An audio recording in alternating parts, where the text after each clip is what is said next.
Hey everybody, Ed here with the Digital Digest, and today I wanted to share a quick unboxing and first look at the NVIDIA SHIELD Remote. This is designed for the NVIDIA SHIELD console that I unboxed a little while back and have been enjoying quite a bit. Basically the best Android TV offering on the market, not only because of NVIDIA's processor being a complete beast in the field of mobile electronics, but also because, quite frankly, there's nothing else that's on its level.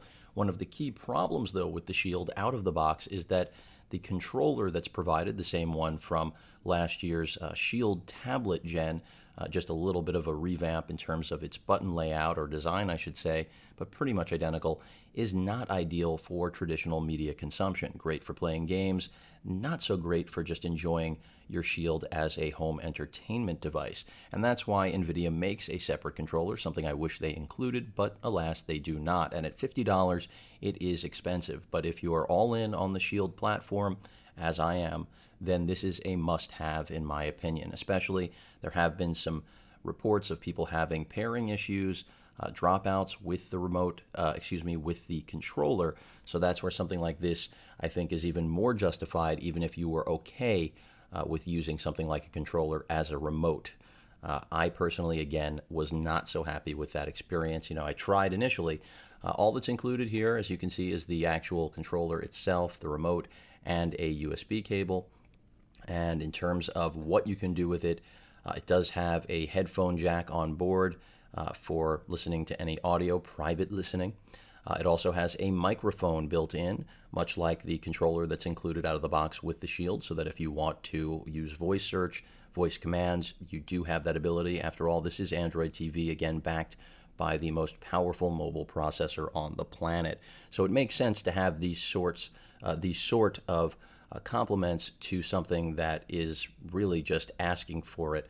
So let me go ahead and get this out of the box. Again, I do feel that $60 is a lot, but the overall cost of this device, $200 for the non-Pro model, $300 for the Pro model, that is the actual SHIELD console itself.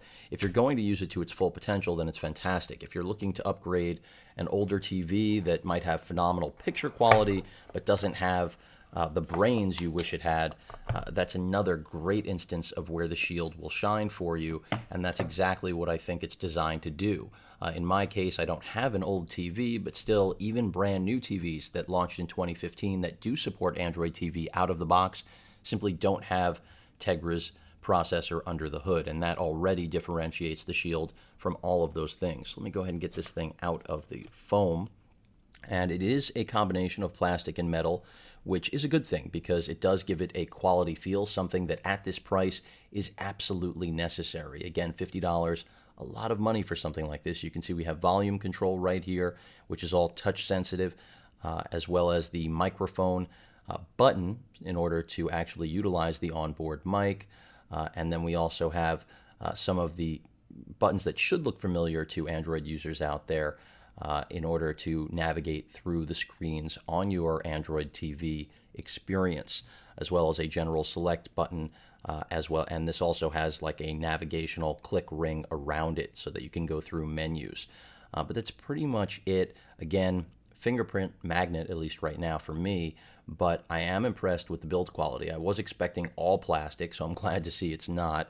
There is a layer of plastic on here, so I'm going to remove that just so we get rid of a little bit of the gloss. You can see the microphone icon there is blinking, and that's because it's also the pairing button for pairing up with your SHIELD.